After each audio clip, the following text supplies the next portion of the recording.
2018, happy Thanksgiving. I am Autumn Blackledge and I am here with my husband, Peyton. Hey everybody. We are actually at our home tonight and we are just chilling in the evening. It's cold outside and we thought we would bring you a few tips and tricks to get through Thanksgiving and your holidays if you are a blended family. As many of you know, Peyton and I were not fortunate enough to meet each other and be high school sweethearts or anything like that, and we did meet and marry a little bit later in life, which meant that we both came in with our own children and we are a blended family. Peyton had 2 children, I had 3, and together we make a very large family of 5. We have a few tips for you on how to survive the holidays, Thanksgiving included, so that you don't end up needing a divorce lawyer or you don't need to call me next week about the things that went wrong over your holiday break. All right, number 1. Put your phone away. Okay, and that's for what? That's for people with their families? Yes. Make sure that you have your phone away. That way you have a chance to really take in your family, your friends, your kids, and you're not having to check out the next Facebook update or the next Instagram picture of a turkey. You're really getting to take in everybody's company. And you're also, if you want to take pictures, pull out a real camera. Just try to put it away so nobody's getting distracted. All right, number 2, I think, would be, you know the trigger. You know how to hurt someone's feelings and how to do a deep dig. If you've been with somebody for any amount of time, if you're married to them or they're your ex or they're your mother or they're your father, your aunt, or anybody, you know exactly those landmines. Try not to step on them. Come on, just give it a few days, let it ride. Remember, this time of year, people are very stressed out. They're stressed emotionally, they're stressed out with their time, they're stretched thin, they're financially strapped, and everyone is operating under the same pretense of stress and trying to enjoy their day. So if you are a blended family or something like that, just try to avoid poking the bear. Autumn's lucky. I don't have any landmines, so yeah. Easy. Easy peasy. No landmines at all. No, okay. Another thing, try to be on time, but don't freak out if someone's late.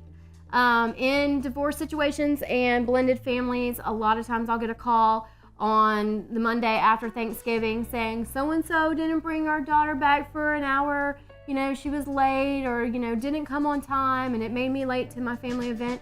You know, try to be kind and courteous, but also if someone is 15 minutes late or if you do get a text message have a little grace. Yeah, have a little grace. If someone said, dessert just came out of the oven, can I have an extra hour? You know, try to do it. If it's available. Yeah. I mean, that's the thing. You gotta be, when you're in a blended family, you gotta have grace with people and people have to have it with you or otherwise it's going to be stressful all the time. So when I was coming up, my dad had a saying that if anyone knows my dad, you would never believe that this was really one of his sayings, but it in fact was. He would look at the dinner table and tell us, like, don't be narrow-minded, be broad-minded. And so we all got this joke and we would do that. And it is really true in the holiday season. You know, you don't have to take everything so personally.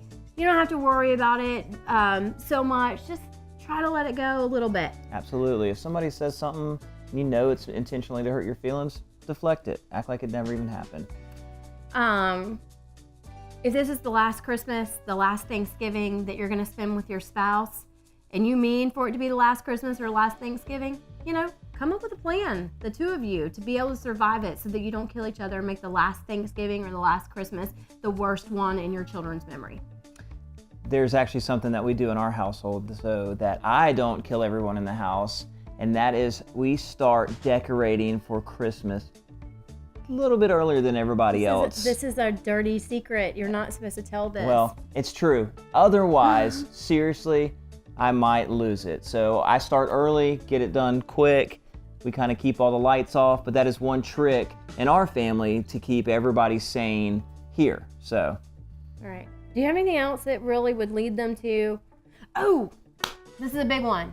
If you have a parenting plan, if you have a marital settlement agreement, or you have a temporary order, before the holidays, please read it.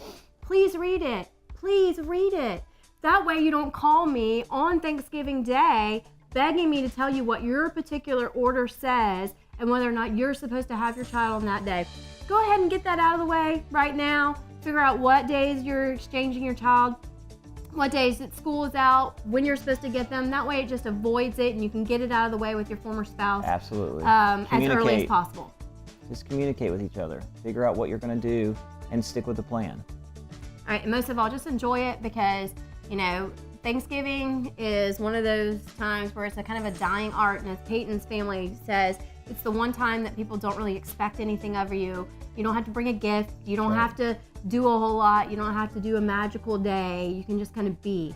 And we would give you that advice too. Just kind of enjoy it and lean into it. That's right. Enjoy everybody's company and have a great Thanksgiving.